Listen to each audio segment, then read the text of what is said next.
Welcome. Today we're going to talk about the aftermath of World War I, starting with World War I ends. So November 9th, Kaiser Wilhelm, the German emperor, began to abdicate and fled the country. A revolution begins in Germany. This is called the November Revolution, and it results in the formation of the Weimar Republic in Germany, which is a parliamentary democracy. A couple days later, the November 11th at 11 a.m. 1918, Germany sought an armistice, which is an agreement to end fighting, to end the war.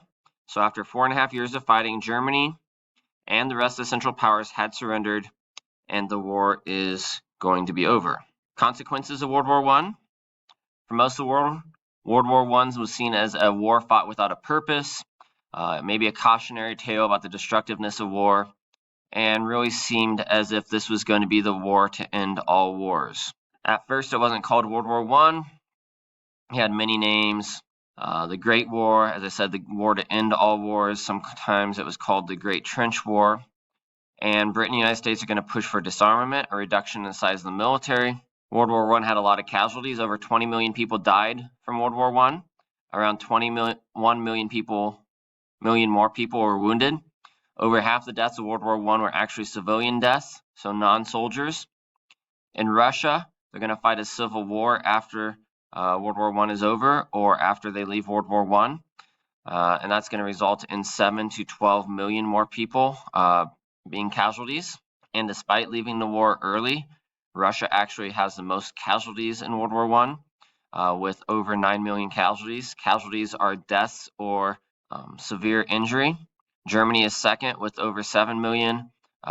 Austria-Hungary is just below Germany with also just over 7 million.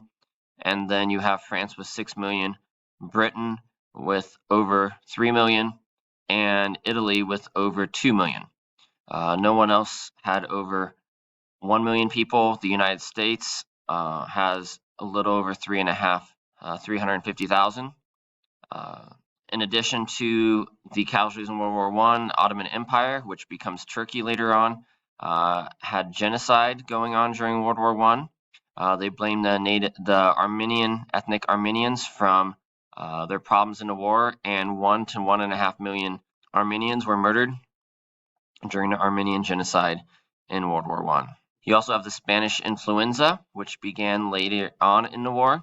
We're not sure the exact place where the influenza began. It was named the Spanish influenza because Spain was one of the few countries that was neutral during World War I, and they were really the first to publish the results and publicize what was going on with the flu. Some people thought it might have started in the United States or in other parts of the world, but it spread very quickly and caused a lot of damage between 1918 and 1920. Considered the second deadliest pandemic in world history.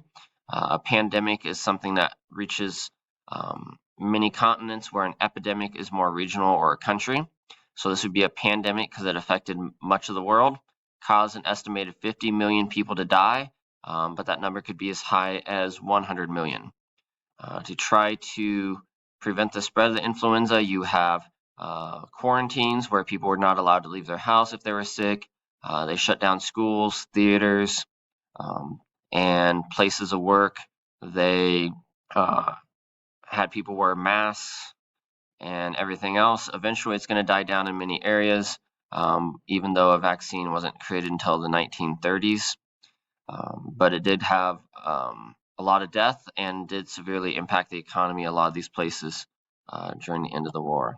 You have a lot of border changes, results in many revolutions.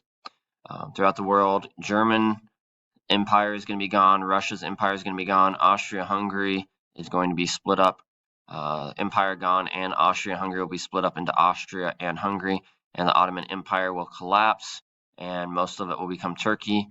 Some of it will become mandates in the Middle East. Many new countries were created in Central and Eastern Europe. Mostly from land taken by Germany, Russia, and Austria-Hungary, some taken by the Ottomans. New countries include Poland, Czechoslovakia, Yugoslavia, which was taking over a lot of the land in the Balkans, Turkey, which was mostly Ottoman Empire before this, Estonia, Latvia, Lithuania, which would have been part of the Soviet Union before the war. In the Middle East, many of these people were promised independence if they joined the side of the Allies and fought in World War I. In the end, most of them became mandates of Britain and France and divided up not based on ethnicity or their preference, but what was determined by the European countries. This includes Palestine, Syria, and Iraq. So France has a mandate for Syria, Britain for Palestine and Mesopotamia, which is modern-day Iraq. And this is all from land once belonging to the Ottoman Empire. Okay, in the next lesson, we'll talk about the aftermath of World War I again, but we're going to focus on the Paris Peace Conference, which started in 1919 and lasted for about a year.